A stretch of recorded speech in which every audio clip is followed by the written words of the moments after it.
Welcome to the Road to Welvil podcast. I'm your host, Michelle Terrell. Together, we will explore our own wellness journeys, nurturing body, mind, and spirit. Join me as I talk to top wellness professionals from all over the world with a wide range of backgrounds and specialties. I invite you to discover, discuss, and design your own path on the road to Welvil.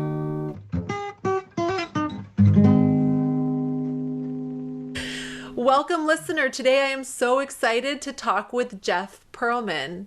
Jeff is a top chef who studied at Cordon Bleu and worked in restaurants for 15 years before going on to study Iyengar yoga in India and becoming an Iyengar instructor and Ayurvedic yoga therapist. He is a clinical Ayurvedic and Panchakarma specialist and a registered AHG herbalist. Jeff, I am absolutely blown away, and I must say a little bit intimidated by all your credentials. You specialize in so many areas that I'm curious about, and I'm sure my listener is curious about as well. So I can't wait to dive in and talk Ayurveda and yoga with you. Thanks for having me. Yeah, welcome. It's such a treat. I like to start at the beginning. So I know for a lot of people that are on this healing path, there may have been an early situation or event that set them on this path towards holistic health. So I was wondering, was there an early event in your life that sparked your interest in holistic health? Well, I have always been on a path of food. I mean, like all of us, but Mm-hmm. I used to help my mother cook, and I was so fascinated by cooking. And my main interest when I graduated from high school was architecture and then nutrition. And I decided to go in when I went to college. I had a minor in nutrition, and I really didn't know where that was going to take me. My interest in holistic actually happened later, but I think that I've just been on a path. I studied nutrition in college, but then decided to go off to the Cordon Bleu cooking school in San Francisco and then in France. And I worked and lived in France for a couple years, and then New York, and traveled all over the world and had a professional cooking profession. The belief about holistic, I always, for some reason, was grounded in nature, in herbs, in food, in the relationship that all this had with our existence. But it really wasn't until I sort of started experiencing illness in my life a little bit later that it really kind of took hold. I had a brother who back in the 80s passed away, and he was a yogi. He was only 34 years old when he died. I'm so sorry. Yeah. Well, it was back in the days, he had AIDS, and it was back in the days when there was only AZT. So it was kind of a death sentence once you got it. But my relationship with him was always very strong. And he was a very holistic minded person and a yogi from the 70s. I mean, he's, where we all kind of thought as yogis as just people that practiced it in India and so forth. And he was doing it. And he kind of was an inspiration to me, how he finished his life, how he lived his life as a vegetarian for many years and so forth and so on. And so all of this kind of was, and then I found illness in my life from a lifestyle as a professional chef, working 80 hours a week, 6 days a week, holidays, weekends, just working, kind of overdoing it in my life for so many years. And I created my own illness, which is the basis of what Ayurveda believes, that we all create our own illness based on our actions. And,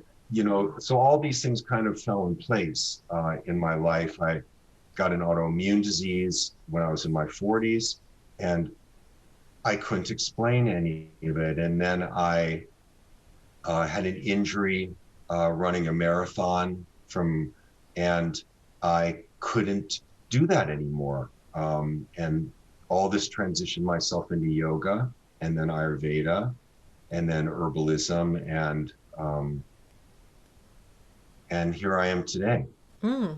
I don't know if Well, that answers that question. yeah, absolutely. Thank you for sharing your story. Yeah, kind of through food, and then, like you said, through your own injury and illness. I had a similar experience. It was when I started to notice discomfort and dis-ease in my life, when I started to say, hey, let's maybe try taking my health into my hands and as my own responsibility. And that's when I started working with coaches and looking at sort of integrative ways to build my health and get a little stronger. So I know yoga that you have a lot of background in is Iyengar yoga. Can you talk to us a little bit about what Iyengar yoga is and what attracted you to this practice? Well, Iyengar yoga that's a big subject. Yoga is a big subject, and Yep. that's going to transition into Ayurveda because they're sister sciences that they share the same philosophy called Sankhya.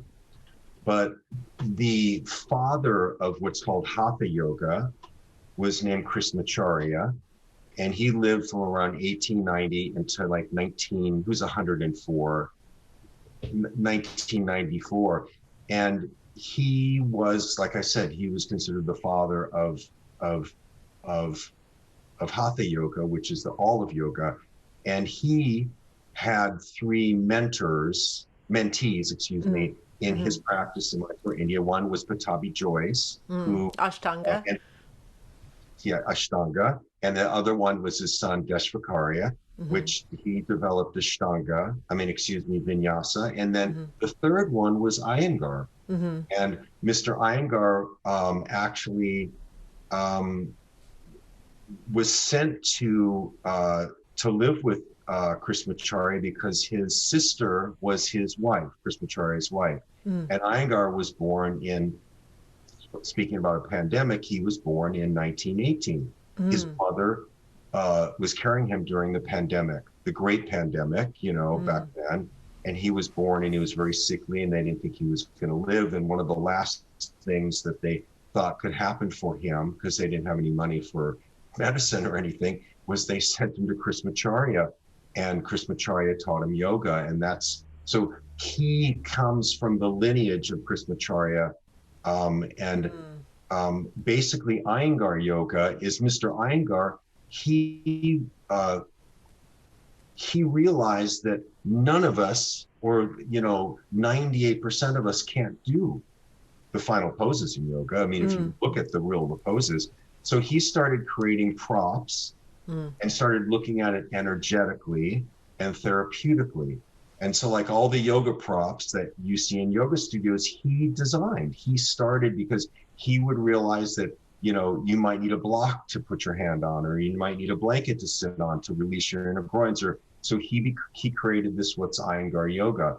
And it's more therapeutic. It's slower in nature. Yes, we do vinyasa practice and so forth, but really the majority of my clients are people of my age or middle-aged that, they need some special attention and so forth. And so that's what Iyengar yoga is, based in alignment, precision, therapeutics. And the way I got to it was that once I had broke my foot running that marathon. And, I believe that, when you think about how the mind can create illness, I was this chef and I was working 80 or 100 hours a week, and I was running, marathons, and, I was running 6 miles a day and then longer. I was really pushing the envelope mentally, physically, and spiritually. And what happened was, if you've ever run a marathon, is you usually pick the date of the marathon and then you start backing it off. And you keep adding more mileage until you're like a week away and you've run 20 miles. And so right before the New York City Marathon, I was running like a long run one day, and I stepped in a pothole and I hurt my ankle. And my solution to that was that my ex lived in New York, and I made her give me 2 cortisone shots, and I ended up breaking my foot in 3 places. And so I only say that is because this was like a surrender. And so what happened is I found Iyengar yoga because I was in a cast, and then I had this whole thing about my brother, and he had left me his yoga book. It was always on my shelf, and I just decided this was my path. I was going to go, learn to do yoga. And so, but I approached yoga the same way I approached everything else, at 250%. And so every time I would go practice yoga, I would hurt myself, and I would end up at a chiropractor. And my girlfriend at the time was also a yogini, and she took me to her Iyengar teacher, and that began my introduction to therapeutics and being able to fix my body or strengthen my body so I could then practice. And and then I went to their 3-year teacher training program, and that's where I was introduced to, that's Betty right here. Hi. I was introduced to Ayurveda in this teacher training program, because every month you had asana practice, philosophy, physiology, anatomy classes you had to take for 3 years. It was the Iyengar system can be for some people a little more intense, but you're very well trained. Right. And the first month out of the gate, I'm sitting in this anatomy class, and there's a woman in front of me who was an Ayurvedic practitioner like myself, and she started telling me about Ayurveda. And like being a chef, I thought I knew everything about, anything that had to do with food. And she started talking about the 6 tastes and the energies in the universe that are connected to the 6 tastes. And I'm going there and I'm thinking, what? Oh my God. In culinary school, they might talk about the relationship with sweet and sour or pungent foods, but what their energies are related to the universe, like the light bulb went off. And that was really the beginning, where it was like, no turning back. I went to Ayurvedic school for 3 years. I went to herbal school for another 2 years. I went to massage therapy school so I could do all of the Panchakarma.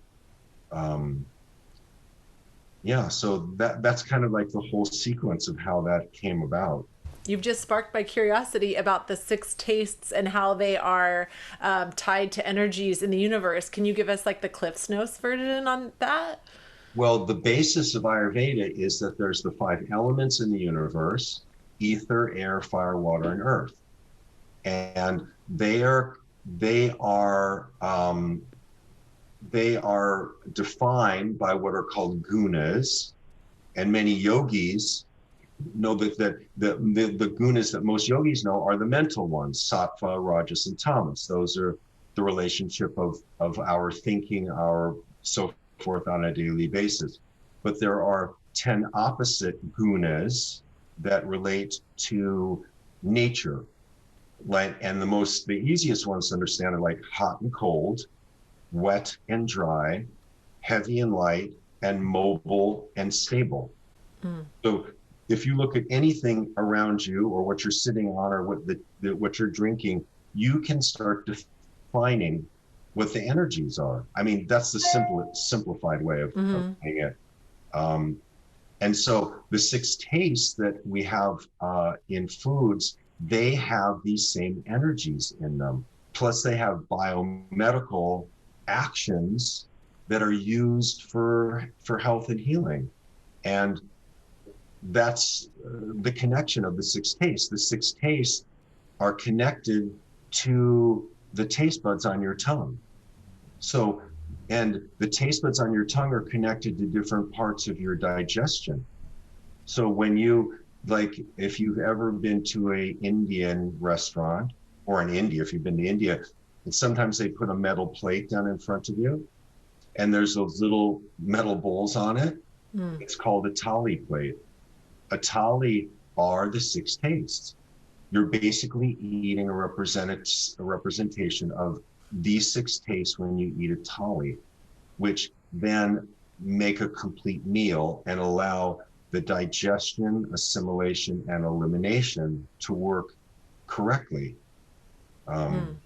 It's just so fascinating and simple. if you just learn about, and that's the first thing that, in Ayurveda, when you work with clients like myself, the first thing you do is you treat the mind and you treat digestion. There are other tissues in the body, which, where disease will usually find its way, but you always are starting there. You start with the mind and you start with digestion, and the food is one of the easiest things to start with. Mm-hmm.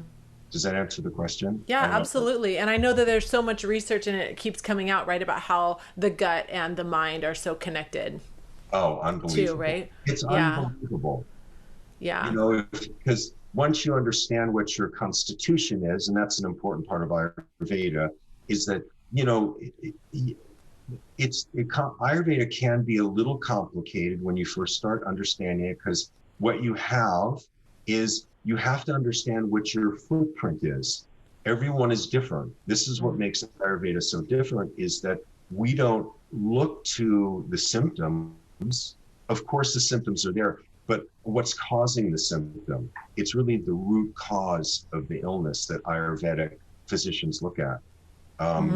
And so once you understand what your constitution is, which there are the 3 doshas, so you have the 5 elements, you have the 10 opposites, so you can define the 5 elements, what their energies are, and then the 3 doshas are combinations of the 5 elements, vata, pitta, and kapha. So the 3 doshas have are the bioenergies in your body. And in Ayurveda, you have to understand what your individual breakdown is of or combination of the doshas. And then you understand, that has to do with your physical, mental, emotional, and spiritual realms. And then once you understand what your balance is, right, it doesn't mean it's a straight line, right? You have these 3 doshas and you figure out what your individual balance is. Then as the energies of nature change around you, like the seasons, or everything you put in your mouth, whether it's food or spices or drugs or alcohol, whatever it is, or mental, emotional, and spiritual disharmony that might happen to you, these all can affect your balance, and it can raise or lower the doshas and cause imbalance in your body. I hope that made sense. That makes so much sense. You're so wise. I'm loving this whole conversation. So what I was thinking was, with those 6 tastes, so is the objective to get all 6 tastes in a meal, or is it to balance like what you need based on your constitution? Well, it's both. The thing is that the 6 tastes will activate or work on different parts of, like, for instance, the sweet taste, right? The sweet taste is used for breaking down carbohydrates, where pungency and astringent might be used for proteins. So when you eat the 6 tastes it depends on your constitution, right? So for someone like, if you're more of a fiery kind of personality, right, or a pitta person, what it would be called, you are kind of already running sort of hot. So you don't want to eat too much pungency or too many things, sour foods that are going to make more acidity in your body or more heat in your body. But small amounts, that's why there's balances. Most everyone that goes through any kind of evaluation Ayurveda will get a food list based on their constitution. And every food known to man has been broken down, whether they're sweet, sour, salty, pungent, bitter, or astringent, hot or cold, and what the after effect is in your body. And so then you can decide which foods are best for you to be eating on a regular basis or a not so regular basis. And then it kind of goes along with like the seasonality too, right? Like where you're living. So you're going to choose the ones from the list that are in season right now where you live too. Well, there's a couple ways to look at that. Okay, so in Ayurveda, there's only really 3 seasons a year: the Vata season, the Pitta season, and the Kapha season. But because they're either accumulating in energy or peaking or alleviating, and so it's always going like this with the doshas. So once you understand what your balance is, then you can kind of see, if you're more of an airy kind of person, which is Vata, when you come into fall, right? When fall is lighter and windier and cooler, Vata has the same energies as that, so you have more of a chance of increasing. So to answer your question, it depends on the person's. You're always trying to, in the big picture, you want to be giving people like a food list or foods that are good for their constitution. But if you came to me and you had, you were completely out of balance, you start with the season, or you start with what's out of balance, and then you would start with certain foods or certain practices to get things kind of in line, and then you would move into what would be for your whole person to keep you in balance.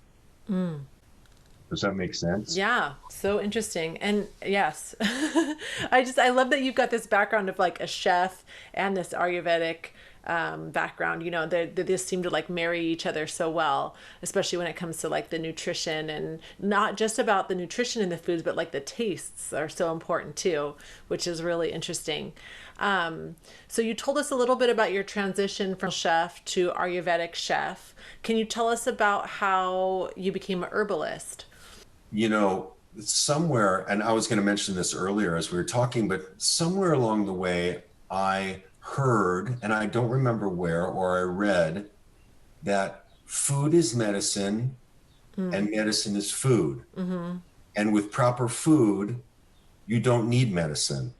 And somewhere, I can't remember exactly where I saw that, but that always kind of stuck with me, and that's sort of like the basis of how I see treating people.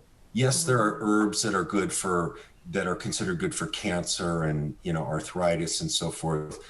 But it's really, you always start with food. Food has the same energies that is in herbs. Herbs are food, and food is herbs. So what happened is when you go to a specific school, whether you go to Chinese medical school or you go to Ayurvedic medical school, you learn about their herbs. So I graduated with a degree with herbs from the Ayurvedic school.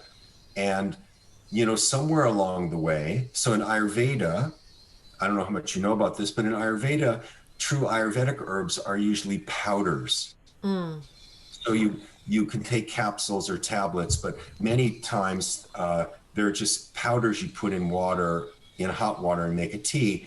And for many people, it's hard. Like if I wrote you a prescription for something that was going on with you, you might be very excited about it. And many people get to learn to love their herbs, but many people can't stomach them. This is my belief, that people are not as compliant. That's why people take so many capsules, because it's easier to be compliant, but you have to take so many capsules to get the amount of herb in you. So what happened was that I met someone, my mentor and one of my teachers in Ayurvedic school, and he had gone off in this direction with another herbalist who owned a herbal college in Oregon, and they had a 2-year program where you became certified in Chinese, Western, and Ayurvedic herbs. So of course I already had my herbal basis, but so I went to that school for 2 years.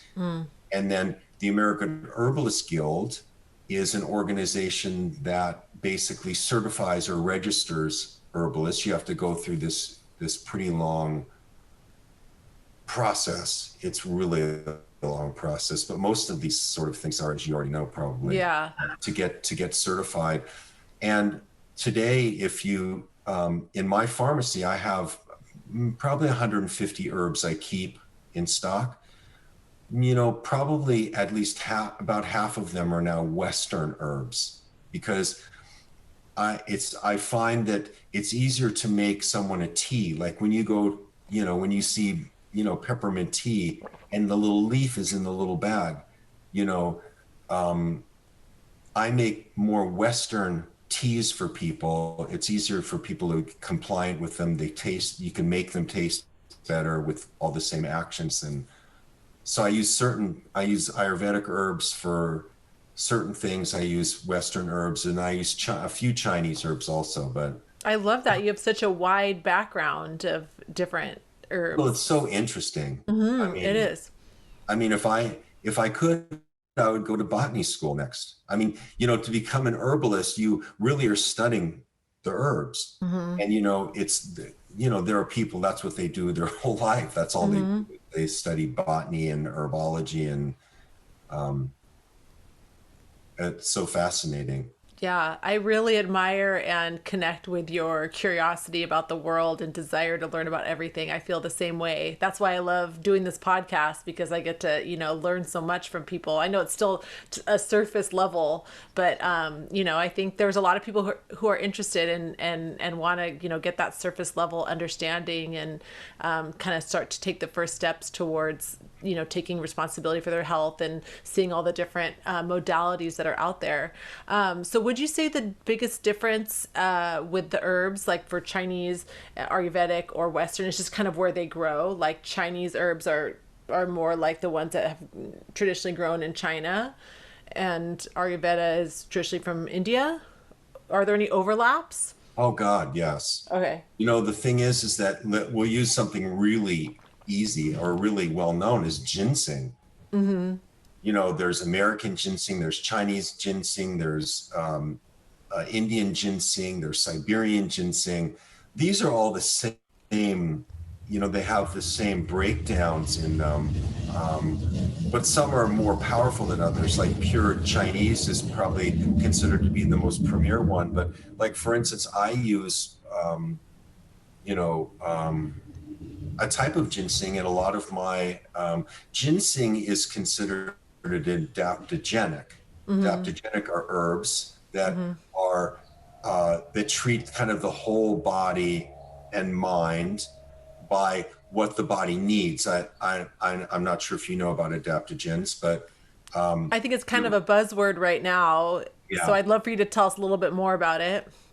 Well, the thing is with adaptogens is there are many, many, many herbs that are considered adaptogens. Some are considered stimulating, some are considered calming, some are considered balancing. There's just different ones. And many of them, like Tulsi or ashwagandha, Rudelio, there's ones that are kind of, that a lot of people are used to seeing, or ginseng, but they're not well understood about what they do. Like if you have something going on with you, it will build that part of you. It will help that part of it. It's kind of they're very powerful in that sense. The thing about herbs is, and this is why I'm here for myself, is that I come from this very place of doing everything 200% and the outside world and stimulation, and but really what we're talking about is nature. Ayurveda is the oldest known medical science known to man, right? So when you learn about Ayurveda, it can seem very strict when you go to Ayurvedic school, but in today's world, someone like me, you have to take Ayurveda and bring it into the 21st century. It's like making people try to take, herbs that are so bitter that they're not going to do it. And you know what I mean? Or you have to bring your knowledge of nature, to people. So I think nature is such a big word, even in the in the 21st century, with everything we have around us, that we're so overly stimulated all the time, computers and, everything. We're just so stimulated with access to information. But, you can still do that and then be in nature. You just have to make yourself go out in nature and remember, to breathe and to look at the colors and look at, like right now, it's beginning of spring, right? Or the first day of spring is on, tomorrow. Oh, no, on Saturday. Saturdays. Yeah. So, I mean, just go out, just go to the farmer's market and walk around and look at all the asparagus and green vegetables coming back instead of all the heavy squashes. And, I think there's a lot of ways for us to connect with our true selves. And that's what Ayurveda believes, that we are spirit. We are all spirit, and you have to connect with that spirit. And when you forget that connection with spirit is when things start happening. Yeah, that makes a lot of sense. I know we were talking about something earlier off the podcast, and I've sometimes get that feeling of like, I am, I need to come back to my nature. I need to come back to my spirit. I need to come back to my true self. And I definitely think that we were talking about yoga nidra in a different podcast that helps me, but just being out in nature too, like what we were talking about, like you're saying, just taking a walk somewhere beautiful, or, eating whole foods. There's so many different ways, the sounds of nature, right? There's so many different ways to kind of let my body and my spirit absorb that nature element, even when I'm also,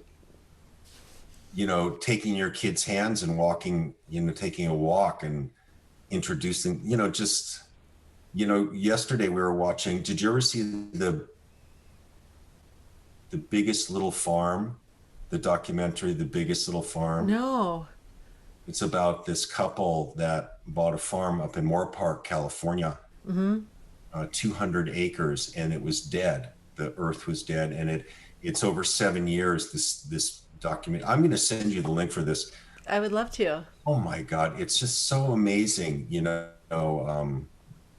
watching Mother Nature come back to life, and how they brought this farm back to life, and all their animals and all the problems and the pests and it's just, there's so many ways to connect, in yoga and in Ayurveda, there are very specific things that are talked about in how you connect with yourself. But, part of it is that, you can find your true self in yoga, if you've ever heard the word tapas. Tapas is like the burning desire.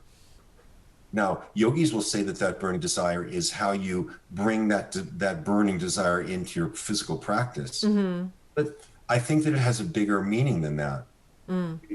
Maybe you're a photographer, maybe you're a chef, maybe how do you bring that energy, that creativity into your spiritual life? And your spiritual life can be more than, counting mala beads and chanting and it's a passion, a creativity. Yeah. I think there's a lot of ways for people to. Ayurveda is just, I've never found anything that is just so, it touches everything, in your life, physically, mentally, emotionally, and spiritually. I remember when I first started working with this Ayurvedic specialist, and she started talking about my dosha, which happens to be quite vata dominant with some pitta and not a lot of kapha. And just the things she was saying, just about how it matched my physical appearance, but it was so on point with like my mental energy too. Like I was just like, yes, yes, yes, yes. That was when I was hooked on Ayurveda, when I just realized how true it was for me, in, like you said, in all different ways, not only my body, my mind, my spirit, everything, my ways of thinking. So I love that about Ayurveda. It just feels so true to me, like you said, and just very like all encompassing. It also changes your relationship with other people, because, once you learn about, like, you realize your vataness, right? And there's different levels of vataness. There are some people that are vata that can't focus on anything. Their mind is working so quickly that they have trouble staying anywhere in the moment, or finishing any kind of conversation, or remembering anyone's name, And so once you meet someone, or you know other people like that, you understand them more, or kapha, like for me, each of the doshas, I'm pitta vata. I'm like 65% pitta, 25% vata, and the remainder kapha. Right. That's that 200%, right? That Well, pitta. yeah, it's, like I'm really focused and organized and, I do everything. It's important to complete everything. Each of the doshas has characteristics, but once you learn about them, each of the doshas, then you can be much more forgiving of other people, in relationships, like a kapha person kapha is water and earth element. So they're very heavy and wet. So if you think of that kind of person, they can be larger, heavy, slow, very loving, but hard to make a decision and very hard to move, right? It can be very challenging for, let's say, a pitta person that has, let's make a decision and let's go right now, So Yeah. Ayurveda is just, it's amazing. I mean, it's in how, just by you understanding yourself, how you can understand everyone else and their true natures. Absolutely. And I just was thinking when you were saying that too, as a mother and as a teacher, because I also teach young children, that it's so, I never thought about it really. I do think about my own children, but not so much with like the students I teach, but everyone learns differently. It's kind of like those different learning styles. I have those kids like those vatas who are learning things quick, but maybe forgetting them and hard to focus. And then there's the kapha ones who maybe take a little bit longer to get it, but then once they get it, they're holding on to it. Right. Yeah. And then I got the pitta overachievers. So it's kind of a nice way to think about it as a teacher too. You got it right there. And it's challenging. You have to be patient. I had a girlfriend that was very kapha, and, I was like, 3 miles ahead trying to plan everything and get everything going. And then, she would want to stop and think about everything for a few days. And it's challenging. And then it's funny because then I got into Ayurveda, and then I understood afterwards that that's her nature, and it's beautiful. Maybe it doesn't work right for me, but you can be much more forgiving, I think. Yeah. Realize everyone's got their own way of operating that works for them. It's so amazing when, Ayurveda and yoga, like I said, were our sister sciences. They were first mentioned in the Vedas. The Vedas, if you don't know, are the first documents of India, 6,500 years ago. These two were mentioned in the Rig Veda together, yoga and Ayurveda, because they shared this Sankhya philosophy, which is based in the 5 elements. It's just fascinating when you think of something that old. And then here we are, in 2021. Yeah, it's been working for people for a long time if they keep doing it, right? Have you ever been to India? I haven't, but I would love to go. And later on in the podcast, that was one of my questions for you. It's about like where you've traveled and share with us. Do you want to talk a little bit to India now? Sure. I love India. I've been to India, I think 7 times. Wow. And originally I went there because as an Iyengar teacher, when Mr. Iyengar was, it's still expected, but when he was alive and his daughter were alive, who really ran Iyengar, now the granddaughter and one of the sons is in charge of it, we were expected to go to India every couple years. And I think it's the same with Ashtanga, right? If you're like a true Ashtanga teacher. I don't know that, but we would have to go to Pune for between 4 weeks and 8 weeks. We could decide how long we wanted to stay and study with them. And every time, it's such a big trip. It takes 25 hours to get there. It's like a huge trip, and India can be challenging. It's always challenging. India is always a challenge. because we're all used to this, let's have it right now. And, there it's like, as soon as you step off the plane, the first time I stepped off the plane and I put my foot on the ground, I knew that something was going to be different. I just knew it because of the history and so forth. And so, and I've gone there a lot.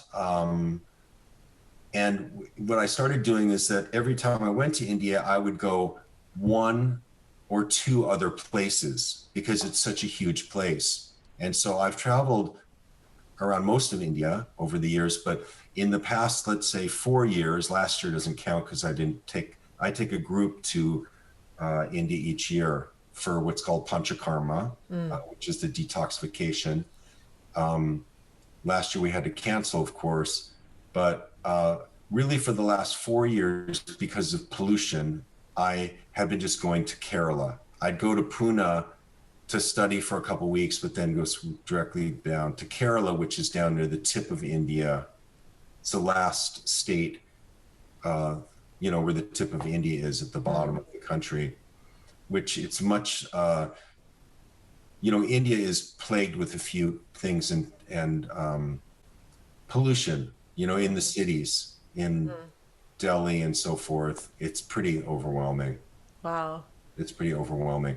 I'm not trying to talk anyone out of going. No, But, it's a different country. They still burn their garbage, right? I mean, there's smoke. It's one of the things you realize when you go there is you smell that smoke.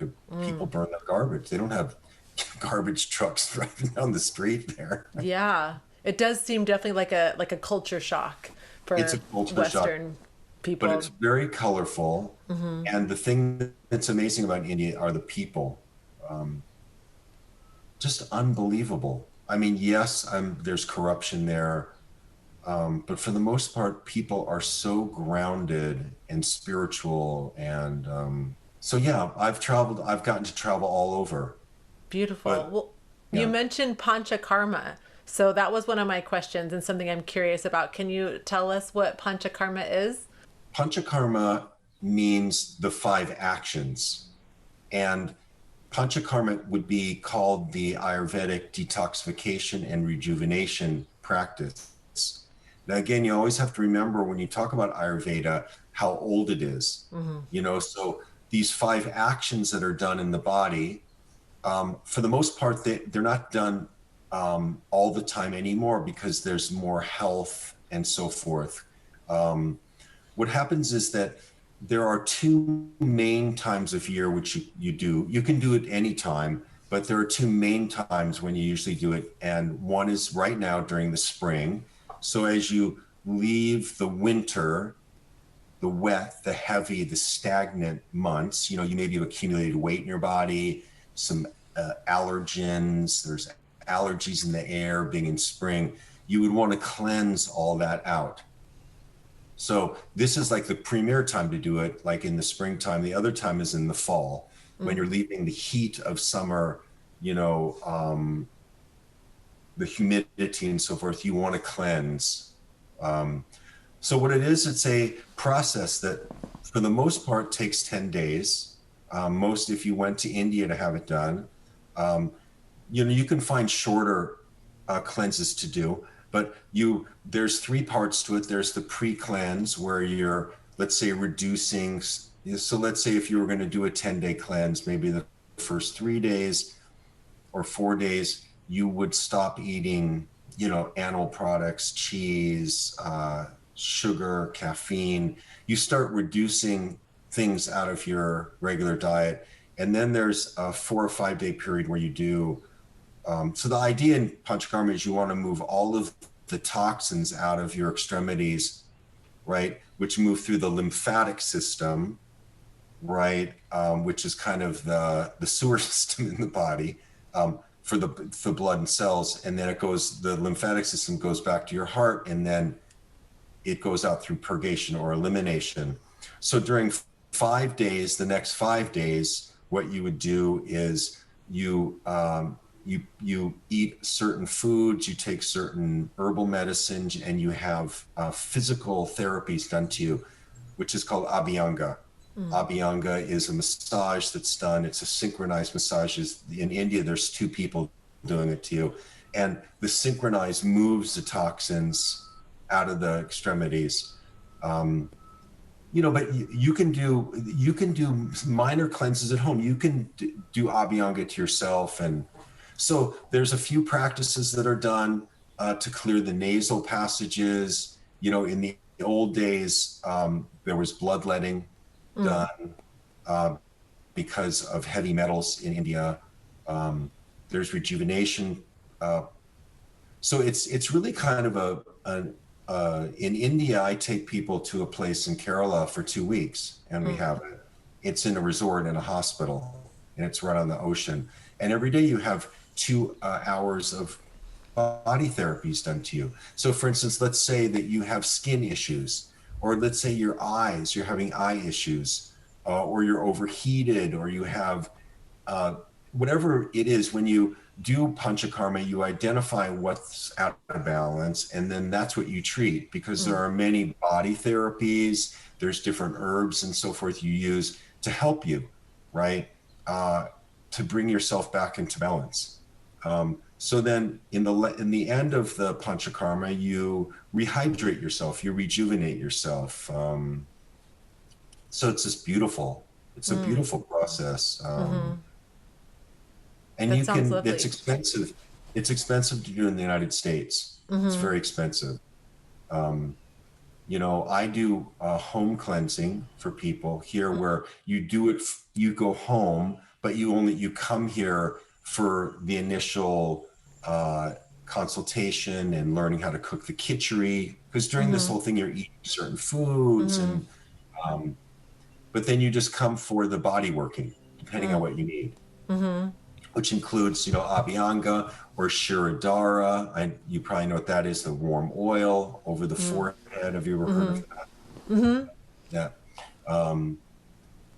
Let's say you're having heart problems. In India, you take garbanzo bean flour and you make something called a basti, right? You can put it on your eyes, you can put it on it depends where you need it in your body. And so let's say if it's a heart basti, it goes over your heart, and then you're lying on a table, and a medicated oil or ghee is poured into this little dough dam, or in your eyes. I have it done to my eyes because I'm a pitta person and I have a lot of fire there.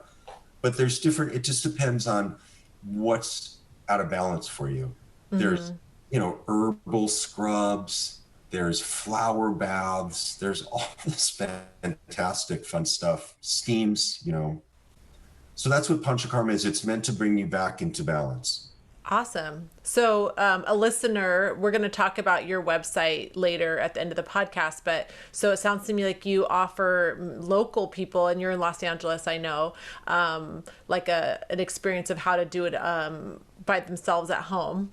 And you also guide people to India once a year to do the process. Yeah. And, in May, I'm doing a home, because of COVID, even though many of us have been, vaccinated, right? I'm offering a home, where a home cleanse for 8 days, I'm going to do it in May. So it's just being prepared right now, which is much less expensive. And I send everyone all the products, and then it's guided. There's a daily yoga practice, a video to follow. There's pranayama practice. There's a meditation practice.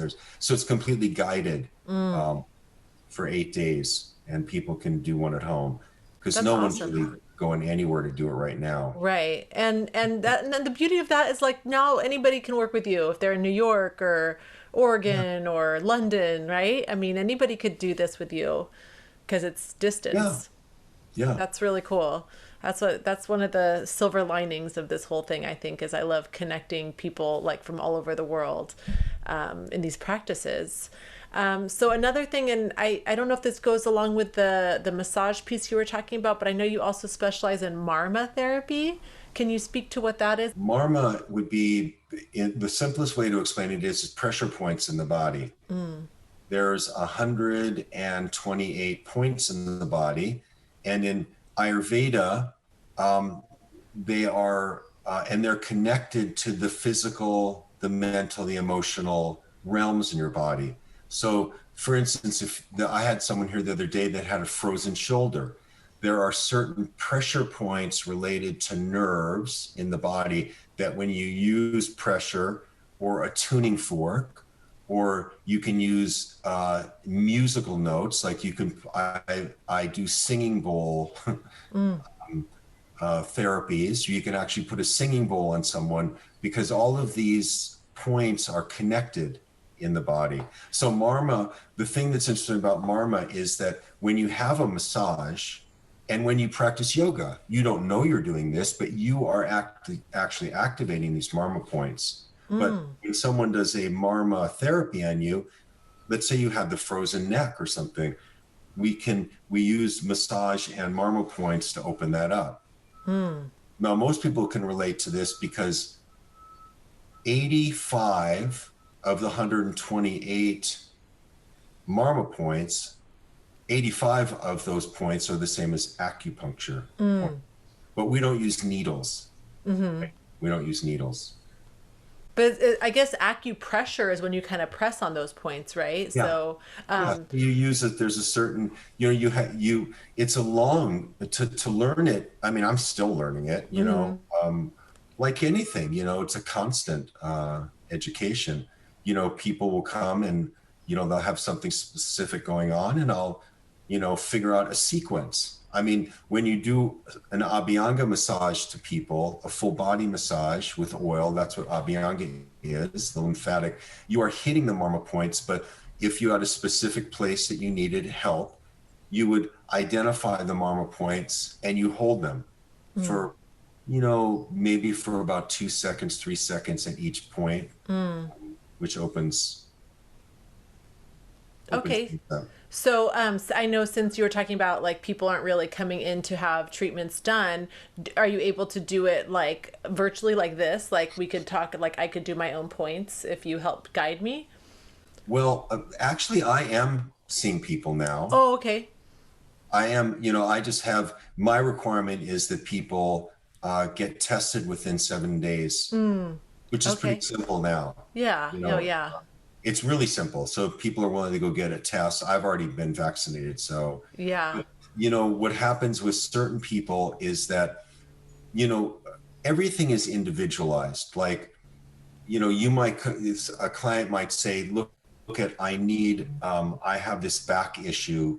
I need a sequence, right? And so during COVID, if it wasn't COVID, the clients would come over for a private and we would do a yoga sequence and I would take their picture doing the sequence and then write a syllabus for them. And during COVID, it makes it more difficult. You can actually do it. Like we could do it right here. I could show you how to do something, then you can do it and I could take a screenshot, right? And send you a syllabus. It's the same with Marma.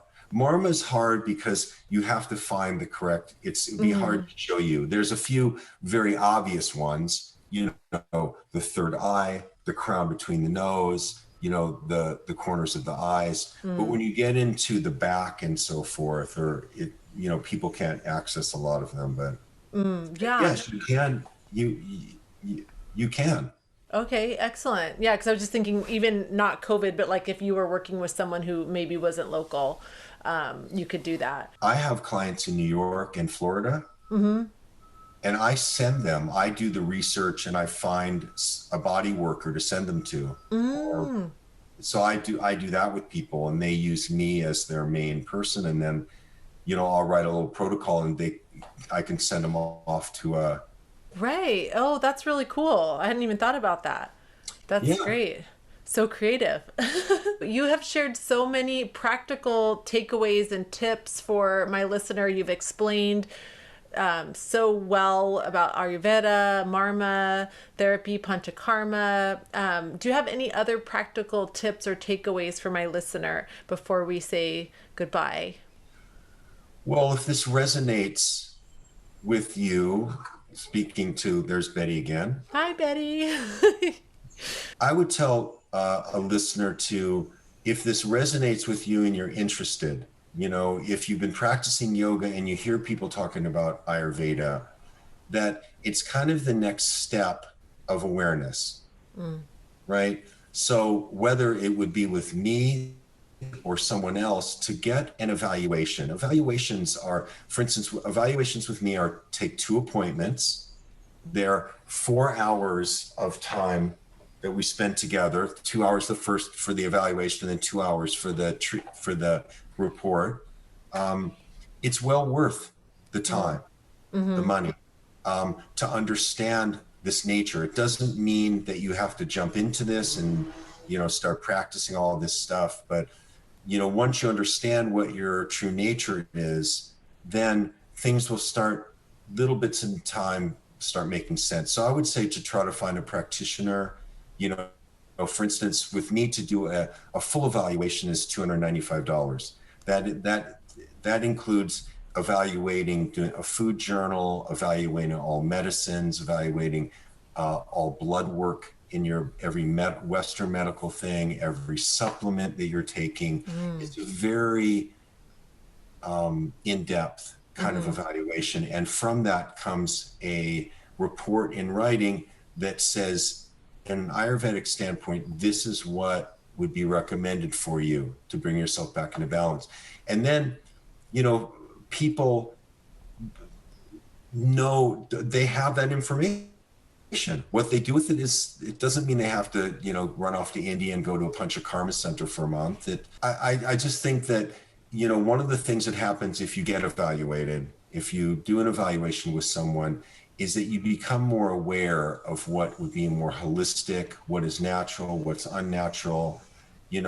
Like people will walk in to my appointment, to the appointment with me, and they'll have a shopping bag full of vitamins and supplements. And, I'll ask them, well, who told you to take this? Why are you taking vitamin K? Why are you taking zinc? Why are you taking magnesium in these amounts? And they'll say, I don't know, my girlfriend told me it was a good idea. Instead of like, one of the things is I try to get my clients to submit a blood test.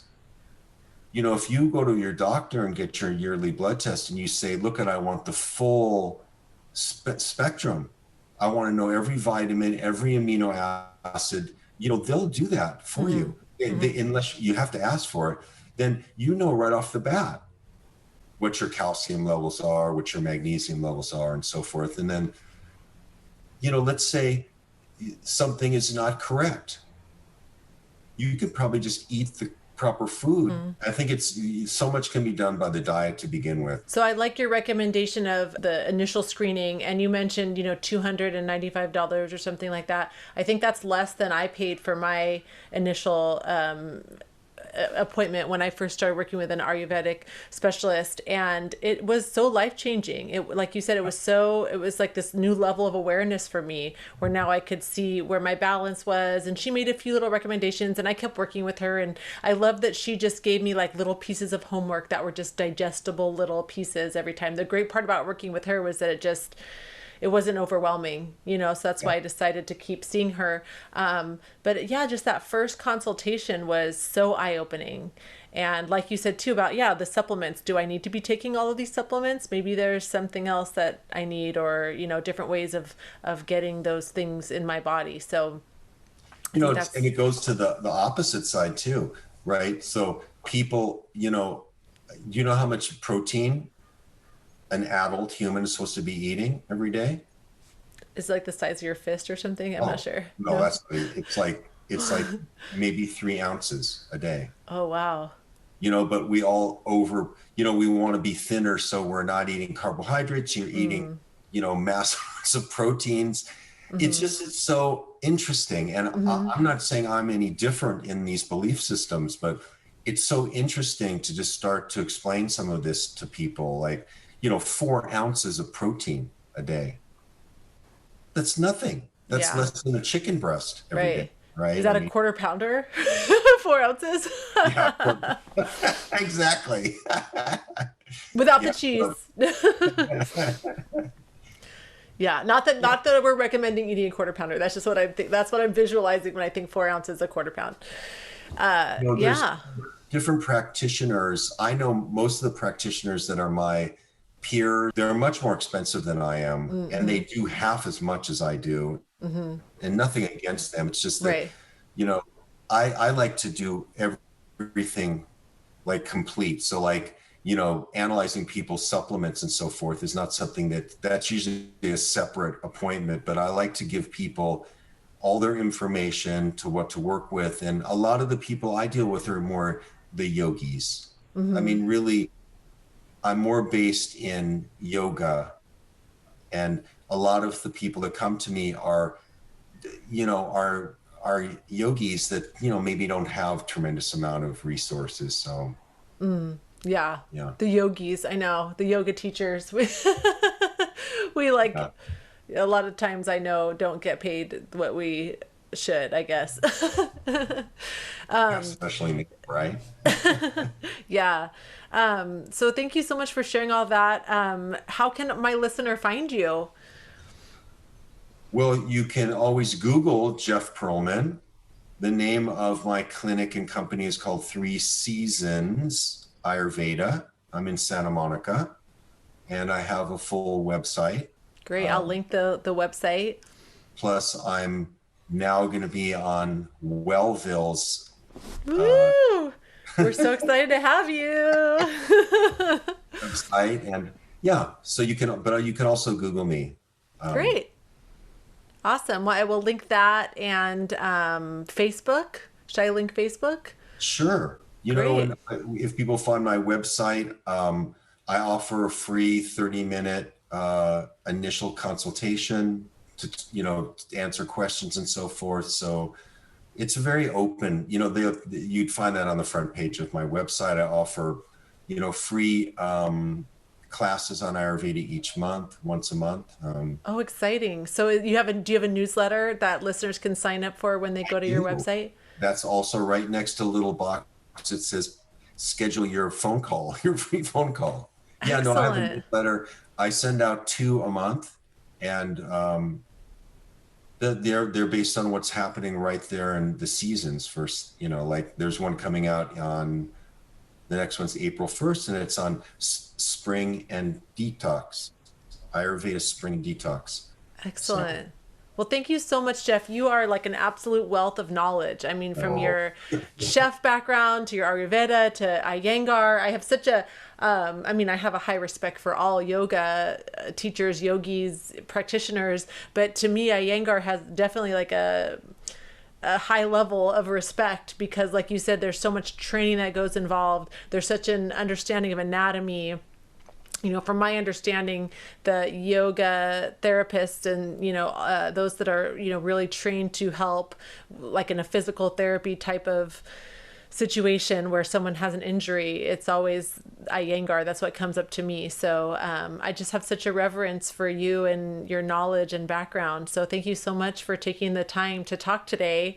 And I have so much more in my mind. So what I like to say to my guests is until next time, because I really look forward to chatting again another time.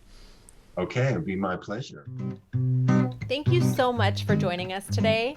To learn more about today's guest and a wide range of other wellness professionals, please visit our global wellness community at welvil.com. WELVIL.com. I look forward to meeting you next time on the road to Welvil.